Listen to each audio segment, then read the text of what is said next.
We're standing here at the back door of this art studio of artist Brad Howe in downtown Los Angeles, this very unassuming brick building, brick and block. And we're now going to go inside, meet Brad, and he's going to give us a little tour of what he's got going on. We're standing here in the studio of LA-based artist Brad Howe, and he's going to give us a little tour of what he's got going on here today. And he also just told us about a very interesting story on how he is putting together a new studio at his house in Malibu. You want to give us the highlights of this? Well, in a nutshell, it's about a 5-year-old story where my wife and I decided we were going to move somewhere where we could have a home and a studio on the same property. We ended up in northern Malibu and up in the hills, and I've tried to get the funds together to build a studio, and sort of the up and down of being an artist. You know, sometimes you have it, sometimes you don't. So I got kind of frustrated and thought, well, you know, I'd literally give away, I would trade every sculpture I owned of my work that hadn't sold for the studio. So I'd I'd give my sculptures away if somebody would give me a studio. So I ended up, after a lot of thought and a lot of conversation with friends, ended up using the method of giving the sculptures away was to create a raffle. So basically I sold 150 tickets to a raffle that in one day all the people who bought the tickets to the raffle would be able to choose and take away all of my sculptures. So the first person, all the names would go into a hat, and the names would be mixed up. The first person's name called would have 150 choices. There'd be 150 sculptures there. You could choose any sculpture they wanted out of 150. That's a terrific idea. Yeah, and then on the next person had 149 choices and so forth. So basically what happened is I charged $1,000 per entry into the raffle. I sold all the tickets, raised all the money that I needed for the studio. So in essence, how I see it is my collectors are giving me a studio, and in return I'm giving them my artwork as a thank you. Sure. Yeah. It's a great concept, but not every artist could do that. First of all, you have to have the amount of artwork that someone like you has. Yeah. You know, you've had to produce a certain amount, and then you have to know the right people to call to put that project together. But you have a long history here in Los Angeles, we're downtown Los Angeles right now, by the way. But you've been here, you said, for about 10 years. Yeah, well, I've been in this studio 10 years. I've been in Los Angeles maybe 14 years. But the whole thing about being able to call on your collectors to help you as an artist make an important transition in your career is not a new concept at all. That's when collectors take on a larger identity in the world of art. And I think instead of being just mere casual collectors, they become patrons. Mm-hmm. And it's a relationship that's very common in Europe and in Brazil, where I have a lot of experience, where the people who invest in you as a collector, who have your work at home or in their offices or in their buildings or whatever, it's not just an acquisition, it's a relationship. And there's a lot of support, moral support, financial support that goes along with that. And I felt that I had a kind of a personal equity with these people, and they realized, you know, I'm in it.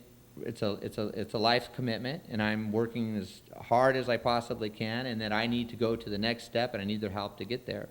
So I created, situations created a vehicle for us to, be closer, our relationship to be tighter, and go to the next level together. And as far as I'm concerned, that studio belongs to them too. When it's done, they have a vested interest in that. And that's the best of all worlds in relationships between collectors and the artists.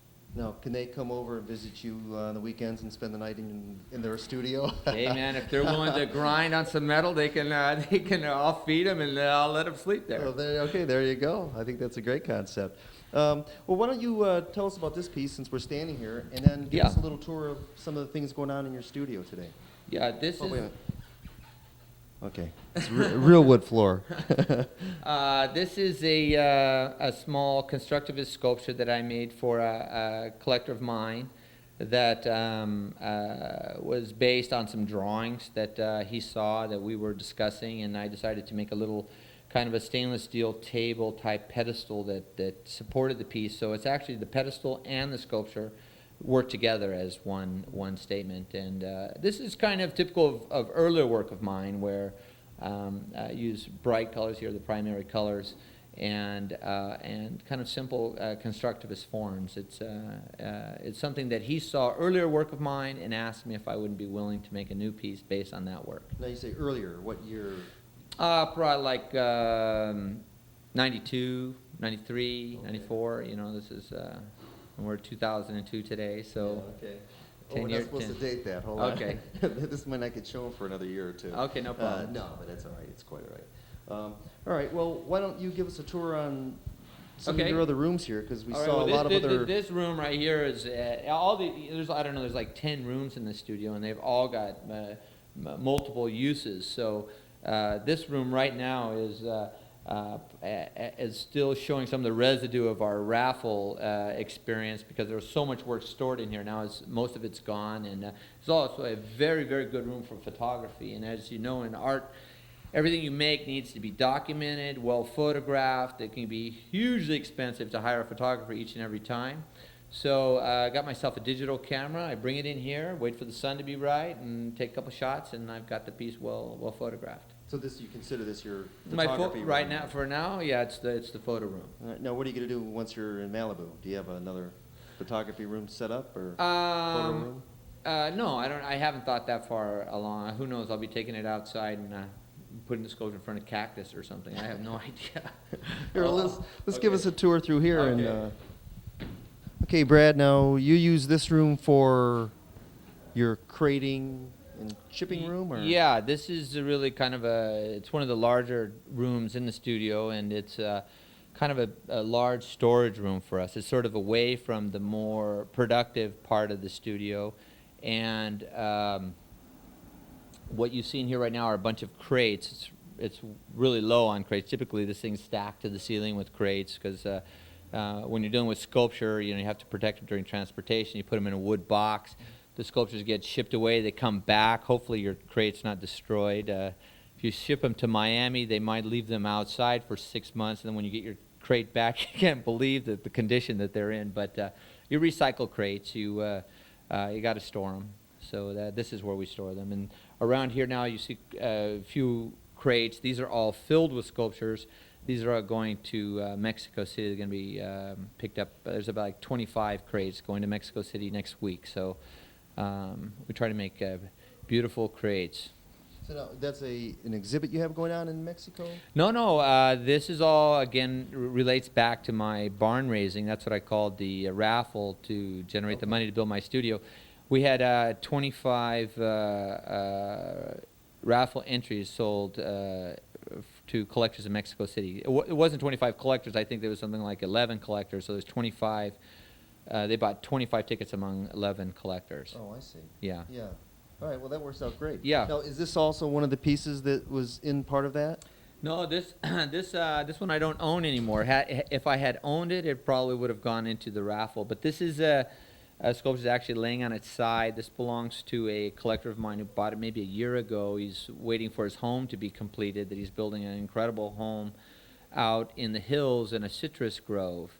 And this comes from a body of work that I called Steel Haiku, work based on kind of a Japanese aesthetic, trying to be, incorporate more the principles of Zen. And it's one form with multiple negative spaces in it, so it has a certain complexity, but it's all contained within one form. And then, because I really am a modernist at heart, I couldn't resist but add some color to it, and then I colored it in a very constructivist way. So it's a kind of a contrasting of statements, all contained within one body, one form. That's real eye-catching. Yeah. Really. It's a real nice-looking piece. Yeah. You've got another one over here. It'd be a little harder for us to see, but it's also wrapped up, and this one's going where? This one went in the raffle because I owned it. This is called, you can't really, it's very difficult to see, I guess, wrapped up like this. I need to keep them wrapped because of the if they sit in the studio for a very long time, they can accumulate a lot of dirt, and this is just a way to protect them. And of course, this came back from where the raffle occurred, which occurred at a vineyard in Malibu, and that's just some protection on it while it was in transportation. But this was acquired through the raffle by a very lucky lady who got a very early number. Her ticket was called very early in the raffle, and she got one of the biggest pieces. Now, how many pieces did you have that were this size? Oh, at least 25. Oh, that must have been very exciting. Yeah, it was like a very quick adoption program, getting rid of all my kids very quickly, 150 in 3 hours. Wow. Yeah. Now, who handled the auctioning off of the pieces? It wasn't. They weren't auctioned. They were selected through a raffle process. But I. Oh, that's right. So yeah, I ended up being the one. It wasn't in my intention to be the person who actually ran the raffle. But as it turned out, the people that were running the raffle deferred to me, but there were some moments there when I needed to actually make the raffle happen. Hold on. Sure.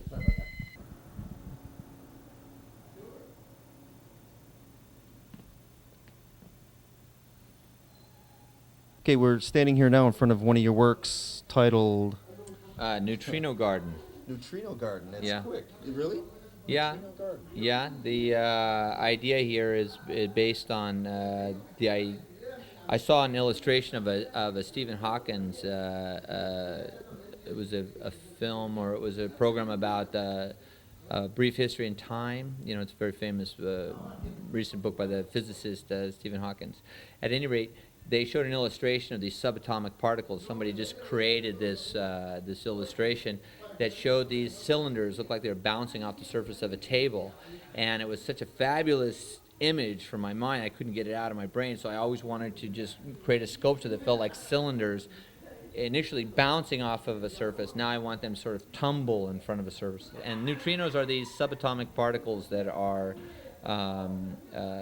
cascading through space, that are so small that they pass through this space between the electrons and the neutrons of atoms and really penetrate everything. But it's like a constant atomic rain, and that's the motivation, or that's the inspiration for this particular piece. It's sort of this tumbling, energized bodies moving through space. Well, so you have a background in science? No, not at all. Just fascination. You know, I mean, you use nature. I mean, I find nature to be one of the greater inspirations, and I'm always searching for patterns in nature. I mean, it's sort of it starts with. Have you ever seen that film Koyaanisqatsi? No. A very, very incredible film done by some Italian documentarians about 1980s. It was produced by Francis Ford Coppola. At any rate, they sped up and slowed down the camera, showing all kinds of interesting patterns in nature, the way people move, the way clouds bump into mountains. If you speed it up, it looks exactly like waves crashing on the sea. So that video, or that film, taught me that about patterns in nature. I saw it for the very first time. So ultimately, as an artist, it's still a fascination for me to try to find patterns in nature and then try to capture the meaning of those patterns, or emulate the energy of those patterns in artwork. And the neutrino issue is, again, at least I imagine a pattern, and they illustrated that in that film, and this is what interests me about this particular piece. It's kind of one of the patterns in nature. So in a way, you were kind of influenced by seeing the film or the video of this particular movie? Oh, you mean the Koyaanisqatsi, or the Stephen Hawkins? I'm not too sure. Okay, no problem. I was influenced definitely by Koyaanisqatsi, which I recommend everybody see. It's one of the most important films I've ever seen in my entire life. It means life out of balance in Hopi Indian language. At any rate,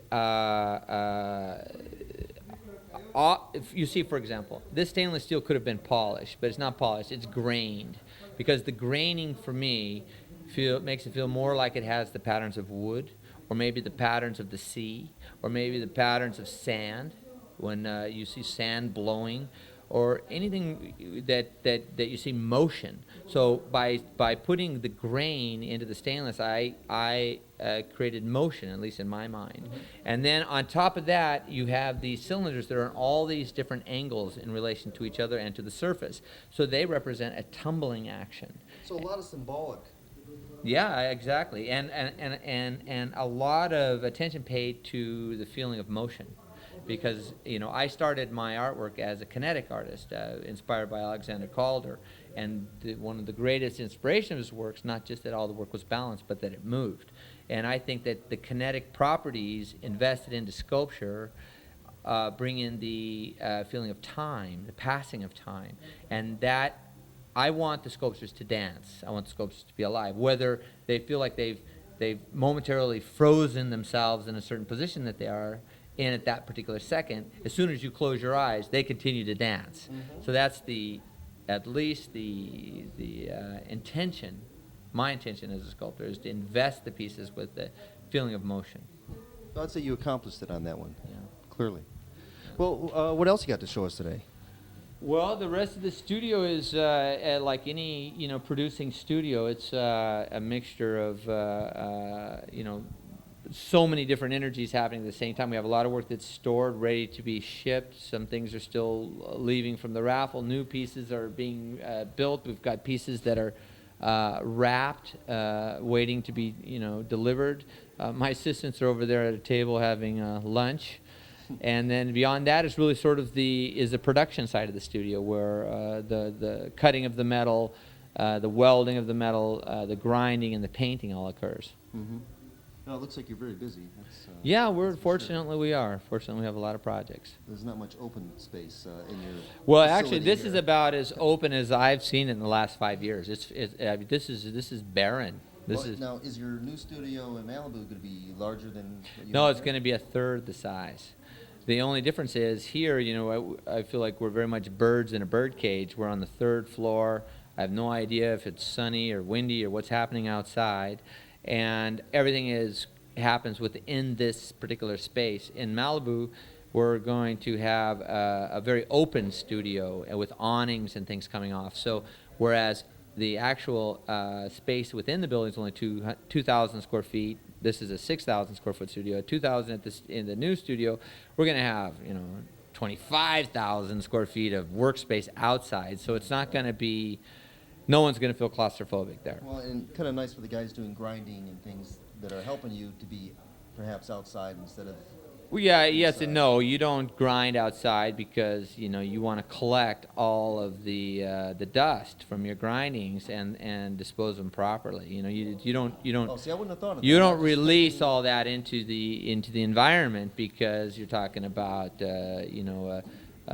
stainless steel, which has chromium in it and things like that. Now these are not they won't pollute water or anything like that. But it's just you don't let all that stuff just go into the environment. You collect it and you dispose it properly. Mask and Oh, absolutely. Yeah, it's all about making it to still being able to make art when you're 80. You don't want to like, oh yeah, we had a lot of fun and got sick at 40 and it's all over. Yeah, gotcha. That's the one side of the art world that people are now paying more and more attention to is the toxicity of it. You have to protect yourself because you get all wrapped up in the idea of painting something red. You don't get yourself all prepared to do. You could contaminate yourself. So you have to be careful. Okay. Well, we don't want that to happen. No, and it's an issue, with any kind of fabrication. All right. Well, let's go down to the other side Yeah. of the studio and see what else you got going on here. Yeah.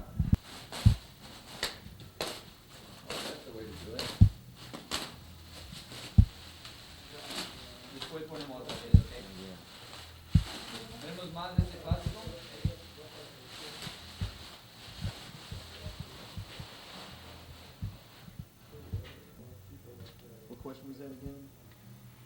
Describe your. No, you have another word for it. What are you trying to accomplish through your work? Yeah. Okay. All right. Well, tell us. What are you trying to accomplish with your work? Well, most recently, I guess I'm trying to simplify the work. It started out that, being inspired by Calder, I really enjoyed the idea of having large amount of items or forms working together to make kind of like a body. And then I got maybe making heavier forms, maybe as many as 7 or 8 or even 10 of them, and like as if I had them in my hand and threw them in the air, and at their highest point of expansion is where I wanted to weld them all together as if they were sort of defying gravity. But I always worked with a multitude of forms. Well, then you've really simplified. Oh, big time, big time. I kid around and say I'm trying to become Japanese here. So I am searching for a simpler, more Zen-like sculpture. It's not easy for me. I mean, I can't resist throwing orange into the mix. It's a very soothing Japanese color, right? Orange. But in fact. I start out by making as simple a form as possible that I can, tolerate, and then I decide whether I'm going to put some clothes on it or not after the piece has been made. But what's really revolutionized the work for me actually was learning to use a computer to design with. Yeah, because before that I'm not a formally trained artist. Everything for me has been trial and error, and about 2 years ago. I finally said, man, I'm going to get over this phobia and start using the computer.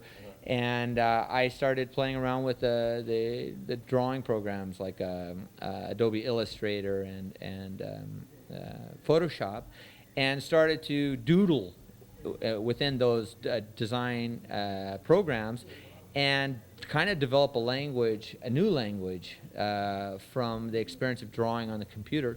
So wait a minute, a computer doodle comes to be. Well, what I'm only exactly, and for me, it's just about the periphery. I mean, this started out being an oval, and then with the computer, I pulled out these forms at the bottom and at the top, but it's really just a big oval. Yes, and I've done some of that. Exactly, and I don't think that I ever did really clean ovals before, but the computer designs them wonderfully. Yeah. And then I love ovals because they remind me of ovums and eggs and just a very, very, primordial form that we all identify with, I think. And so what I would do is with the doodle, I would just actually be creating the periphery of the form. And then after I had designed that, I would sort of take that, print it out on a piece of paper and look at it and go, okay, what do I want to do with this thing? Do I want to cut it up? Do I want to make it a real big fat baby? Or what do I want to do with it? So in this particular case, it's like 14 inches deep. It looks like a massive solid piece of stainless steel that must weigh like 14,000 pounds, right. When in fact it's hollow. And it's with like 16 gauge or? No, it's heavier than that. It's about 1/8 of an inch thick. Oh. So that would be like a 11 gauge or something like that. It has sound to it too. Yeah, if you wanted to. Give me some mallets. Yeah, I'll play something. You can play something. I would. It's sculpture. It's to be touched. It's to be explored. Tested. What does it taste like? What does it feel like? What's its temperature? Is there texture here? Why is there a transition between the painted area? A lot of people ask me, how did you do that? Was that some sort of like a sticker, or is that something that adheres to this? It's actually just masked off and painted. And of course, that is in contrast. This particular paint job is very, very strong contrast to the round biomorphic form of the body by having this geometric transition right here, which I think is exciting to me. Well, the combination of the metal and the color. Yeah. Makes me kind of think of like some of the big Mack trucks that you see on the freeway when they're shiny and the big chrome bumpers. That combination of the metal and the colors, because you see some pretty wild colors. That's exactly right. Not that this looks like a truck. No, at all, but the I'm going to tell you, man. Inspiration comes from the freeway too. It comes from wherever you put a chrome hubcap spinning around next to a bright red fender. You've got art, if you just focus in on that little space. Sure. This is that little space magnified. So I mean I can't help but reflect the language of my environment, and that's obviously this piece reflects back to a lot of different things. Like I said, it's like patterns. We are seeing constantly certain relationships with forms and colors and such that create kind of a pattern that we get very familiar with. Well, for me as an artist, I have to sort of like pull that pattern out of the mess or the continuum of thought you have. That what are these patterns? Which are the significant patterns that you keep going back to, or that you feel comfortable with, or that excites you in some way? Then, if you can identify those things, then you turn that into the inspiration for artwork. Very cool. Yeah. What's the name of this one right here? This one is called biscotto, which is like biscotti. It's one cookie, a biscotto, and it's for me. It feels very much like is Italian for cookie, right? So it looks as if this were cut out by a giant cookie cutter. So this was a big piece of dough, and it was cut out like a gingerbread doll, cookie or something like that. It sounds like you take a lot of time and consideration to name your piece, or they come to you quickly. I don't know. Oh man, no. The naming thing is one of the most the funnest. There's a lot of tongue-in-cheek in the naming of the pieces. I don't have a name when I'm making the piece. There's just the thing, and they end up with a lot of nicknames, and then they get these formal names way after the fact. I get names from the funniest place you could possibly imagine. I get them from the racing forum. The names that people come up with for horses, unbelievable. Oh, yeah. I just named a sculpture, By Cracky, It's Jackie. Well, that's the name of some horse that hopefully is doing very, very well. I have no idea, but I saw it in a racing forum. It was an unbelievable name, and I like to come up with names that I think people will have fun saying, or I'll have fun listening to them say them. Like one sculpture I did most recently, I called it Big Dinghy Bottom. Well, if you think about those words and what they may mean, big dinghy bottom, it can be very, very funny. And I like to see, my collectors' very formal relationship with me talking about their big dinghy bottom. So for me, how's the big dinghy bottom doing? Exactly. Yeah, it's doing fine. Yeah. Let me ask you, does this hold up well outside? I hope so. It's we put a lot of energy into making it work outdoors. It's an outdoor sculpture. This is German car paint made by BASF, which is a German paint company, and this is stainless steel. So you're not going to have any kind of corrosion like you might have with regular steel. And then the stainless steel itself, which is stainless steel is really a misnomer. It should be stain-resistant steel, because even stainless steel will rust. It just rusts very, very, very slow. So this stainless steel is sealed with a resin sealer as well that's rubbed on. So it's all sealed. It has to be waterproof. Your big enemy with sculpture is water. And hard water will leave spots on sculpture. After I've seen that before. And people get these sometimes and don't understand there's a big maintenance. Yeah, I think a lot of people don't understand that you put very much like putting a car outside. If you put a car outside and never touch it, it's going to get soot on it. It's going to get raindrops on it. It's going to be affected by the elements. It is true. If you buy even a bronze sculpture, go to Florence and see what's happened to the sculptures there. If any outdoor sculpture needs to be maintained, needs to be monitored. It needs to be, if it's bronze, it needs to be waxed every 6 months or a year. A stainless steel sculpture that has a sealer on it needs to be resealed every year. This is if you want the sculpture to look fresh and scenty right off, like it came right out of the studio, every single day. Right. I also don't have a problem with sculptures aging.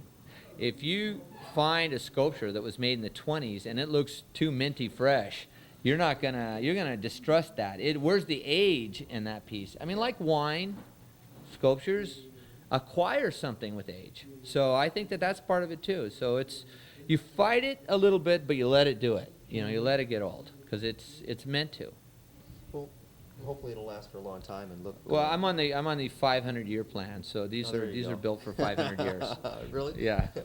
Well, were you kind of guided in by? No, I liked it, but I did my first artwork when I was 25. No, you got him. When did you first? Are you going, Glenn? Yeah. I got it all. Okay. So when did you, or how did you become involved? It's kind of a funny story. I was studying at Stanford University, and I was a specialist. I was studying international relations, a specialist on Brazil. I had to study outside of the country for a year, so I chose to study, obviously, in Brazil at the University of São Paulo. And I used to eat lunch at the School of Architecture because it had much, much better food than the history department. And while I was having lunch there, I would sit around and talk to the students of architecture, and got very excited about what their lives were all about, what they were concerned about, urbanization, things like that. And then often the conversation was about art, and it just sort of woke me up to the fact that art is out there and it's a viable pursuit. You know, I never really looked at it as anything more than possibly a hobby or something like that. And I realized that these guys were giving heart and soul into, you know, a pursuit of art and aesthetics and things like that. And I woke up to it as a viable pursuit, and then I started paying more attention to it. So by the time I graduated, I was no longer really interested in pursuing diplomacy or anything like that. I was more interested in going back to this thing about art. So I had a couple of jobs as a gardener. I was a math teacher, did a couple of things, and then I decided I was going to go back to Brazil, be with my friends that I'd made there, and pursue art with them. And I actually started my career in Brazil. So did you pursue any classes, or you No. knew people who were creative? And Yeah, it was symbiotic time. I just got it off of them. You know, I mean, if they grabbed a piece of wire and started bending wire, I was bending wire, and then I started to, you know, acquire art books or books about artists, I should say. So I had a Calder book in my arms, you know, and next thing I know, I'm making mobiles. Everything to me, it was like there were no restrictions. There wasn't anything that I couldn't do. It was about whatever I wanted to do, and it was a kind of a freedom that I had never experienced before. And I really wasn't into it at all for any kind of money or anything like that. I never imagined that there was money involved. It was more about satisfaction. You know, it was like feeling free to pursue anything I wanted to do, and art just seemed like an incredible opportunity. okay, so from the time you started, you were, let's say, influenced by Calder. Yeah. Your work obviously took a more original turn, something from you. Well, I don't know. You know, I think that the originality is a big myth, but there, you know, I have my contribution to all the noise in art. You know, I think it's just one very, very large dialogue. It's a big conversation with lots of participants in the conversation, and you kind of pick and choose, and you're talking with this guy this time, and you're talking to that person at that time. It's, for me, my relationship with art has always been to engage myself in a conversation with someone's art that inspires me or that moves me in some way or another. And Calder was probably the very first person I ever conversed with as an artist, as a sculptor. But there have been many. You know, Noguchi is obviously, you look at this piece here, it calls back, Noguchi calls to ARP. It's very much a modernist piece. I feel like that's my team, that's my tribe, the modernist guys. I understand what they're talking about, and I'm excited, very, very excited about some of the principles that they're working on. Not necessarily intellectual principles, but aesthetic principles. Mm-hmm. And I understand it, and I feel like I want to participate in it. So you could easily call me a modernist. Now, how do you see your work, or do you see your work evolving from what you're doing right now? You have new concepts and ideas you're developing for like your next series of works? Oh yeah, I mean, I work in about 10 directions at the same time. You know, I'm fortunate to have assistants working with me and able to afford to do a lot of experiments, but. Yeah, like for example, I'm getting kind of tired of seeing, not tired, but let's say anxious to like say whatever, you see this big orange element right now, I would like to make that a wire cage now. So this is all solid, and this is now like a wire construction that you can put your hand through that represents air. So you have the solid form and then you have air. This is what I'm thinking about today. I don't know what I'm thinking about tomorrow. I really have no idea where I'm going. You know, it's kind of serendipity. Just go around the next curve and see what's exciting. You know? We'll have to check up on you once in a while and see where that's going. All right. That's interesting. Is the noise going to be too high? No, that's okay. When it's all said and done, what would you like to be known for in regards to, the arts?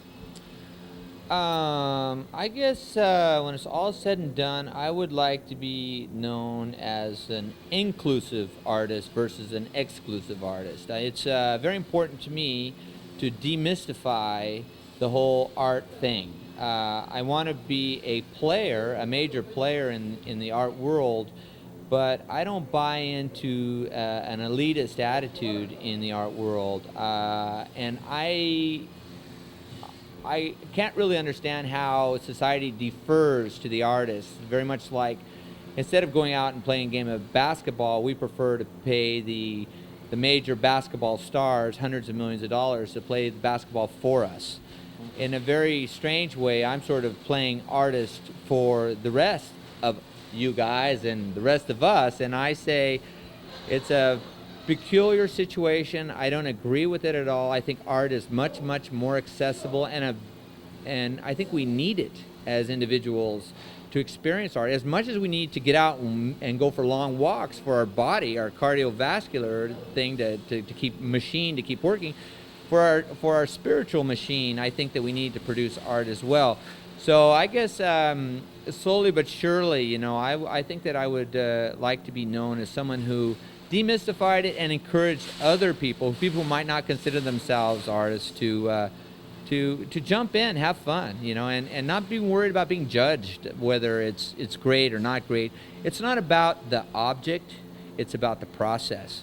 And I think if I could get people to feel that the process is accessible to them by making myself available to talk about it, to show you how it's done. Hey, I jumped into it. I didn't approach it from an art school perspective. I'm not putting art school down at all. I'm just saying that for me, all of a sudden it just seemed like, hey, that's doable. And I just jumped in, and I was amazed at how doable it is. So I just, when it's all said and done, I hope that I'll be known for somebody that got a lot of other people turned on to art.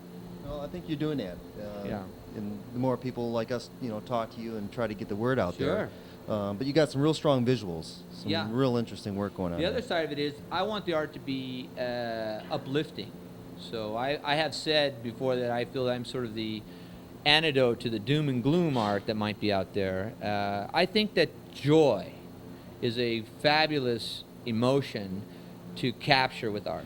And I try very hard to make, not all of it, but a great big part of it about feeling uplifted and excited and being a bit of a celebration for being alive. So your work really, you're focusing too on trying to bring joy perhaps to other people's lives through your art? Well, I don't think about it directly that I want to make the other person happy. I want to make myself happy with the piece. And then I think that when that is working, other people feel it also. But I'm not trying to make anyone happy. I'm trying to feel the happiness myself, and I feel it in a way that I feel is accessible and inspires other people to feel good. Yeah. Yeah. How do you feel art, not necessarily your art, but art in general impacts society? Oh my God, that's a huge question. Well, I guess when artwork, I see artwork as being a mirror primarily. When any kind of art, a painting, even music and architecture or sculpture, when you walk up to a piece of art, you're basically looking into a peculiar type of mirror, because you see in that object or in that music what you brought to it. It reflects it back at you. So I think that artwork for the individual it's like looking into, like Narcissus looking into the pond. You see yourself, you see a reflection of yourself. Maybe it's got ripples in it and it distorts your face, and your eye is where your nose should be, and things don't look right, and maybe that causes you a bit of distress. But that is it starts a process of thinking that I think enriches the person, because I think that we constantly need to reevaluate how we feel about things, what the meaning of things are, and art can be an incredible, contemporary art is an incredible way to play with meanings and to rearrange meanings in a way, like the ripples in the water rearrange your face, so that you take into consideration how you arrived at the feelings that you feel about this piece. And it's sort of a moment of introspection that makes you be maybe a little bit more honest with yourself. So if you shut down and you categorize a piece of art without actually surrendering yourself to it a little bit, you haven't done it. It's like not looking into the mirror. It's like closing your eyes in front of the mirror. So for me, I think that it's therapeutic, if nothing more. I think it feeds us on a spiritual, emotional level and allows us the opportunity to grow, because it pushes, it antagonizes us, or it soothes us. So I think it's an incredible way to grow as an individual. Okay, fair enough. Yeah. All right. Well, we're going to hand the microphone over to you, and Okay. you can give our cameraman Glenn a little tour of the Okay. facilities. No problem. Well, this is a great, big, wonderful studio that I'll be very glad to leave when I get my my new studio set up. But this is the main room here that opens up. That we are always building up tables, breaking tables down, so as to be able to assemble sculptures. This is a TIG weld over here, which is really a weld that doesn't throw off a lot of flames or anything, so we can work in this room with it. And we typically assemble all of our sculptures in this main area here. And then, of course, big crates the artwork gets put into crates here. In that back room over there, let's go check that out. This is where we do all of the cutting, anything that cutting of the steel, grinding of the steel. Anything that involves like flames and sparks and hot things that can catch on fire, because this has a concrete floor in here. And that's all the guys working on pieces that have been cut. They're grinding them here. Everybody's got their masks on, their ear protections. This is the loud room, and it's always changing. It's in constant flux. Oh, over here we've got Manuel doing some painting. He's got all the paints mixed up here. We just buy all the basic paints and then mix them into these little cans and come up with our own colors all the time. We can never reproduce any color, because every color is made that day a different way, and never 2 days the same way twice. We've got some different pieces in here that Manuel's working on painting, getting ready, heating them up with some lights. So we do very little painting in this room. It's a small object. The very big painting gets done in spray booths over at another place that we take the work to. This is just little incidental painting done here, but that's part of the studio. And then over here is the library. You won't be able to, I don't know if you'll be able to get in here. If you can look in here, I got a very funny story about this library. One time I asked one of my assistants, who was just starting to work with, if he would clean all the books and then put them all back in there, because they had sat there for years and years. And when he put them back in there, he put all the bindings facing the wall, so you could not see any of the bindings. I thought, my God, the guy is a surrealist. He did a surrealist library where you walk in and you can see none of the bindings of any of the books. It was the most incredible moment when I walked in there to see that. But this is also our music room. We've got, tons of music. You don't hear it now, but usually we're at a, maximum volume music going on. That motivates everybody. Who's dominating the CD changer on that day? I think lately my Guatemalan guys have got me a beat that's all salsa and romantic Latino music going on all the time. I speak Spanish, so I can appreciate all the lyrics. But it's a big mix. I like to listen to more contemporary, kind of new age with classical, and a lot of Brazilian music. My wife is Brazilian. I lived in Brazil a long time. They hate it. When I put on Beethoven, they all lay down and act like they're going to go to sleep. So I got to put the salsa back on to get anything done around here.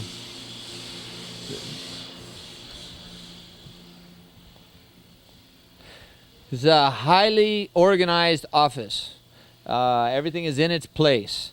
Got, 4 or 5 projects going at the same time here with all the plans. And working on the computer to keep printing out those photographs. And these are all my projects that I'm working on. At least that's organized. Everybody's got a red book, so that's the crazy, chaotic office. When my philosophy is where it's filthy, it's fertile. So. Designs. So I'm assuming that you really design everything first with I do both. pencil or computer before you start, cutting the metal and. Yeah, now more than ever. Partially because it's gotten pretty damn expensive. When I was doing it by myself, I could just wing it all the time. But when you're mapping out, a production schedule with assistants, and you have to sort of like be this production coordinator. Mm-hmm. You try not to make as many mistakes as you used to make all the time. Now, I believe in making spontaneous changes all the time. I typically will build, let's say, a sculpture that has 7 elements, and each element was very labor intensive to make. But if one of those elements for some reason doesn't feel right, toss it, make another one. We make changes all the time, but it's usually planned. It's very planned now. On occasion, I'll get like a real big urge to break all the rules. As soon as I feel like I'm in a groove and following too many rules, then I got to break them, because I feel like that's almost taking me away from the heat. I want to be closer to the hot chaos, because I think that's where magic occurs. You kind of got to go to where it's kind of dangerous to kind of come back with something. And it's a little more stimulating for the mind when you don't. Yeah, you're not set up to do the same thing all the time. Yeah, exactly. Well, in my situation also is that greatest portion when I do is commission. So people are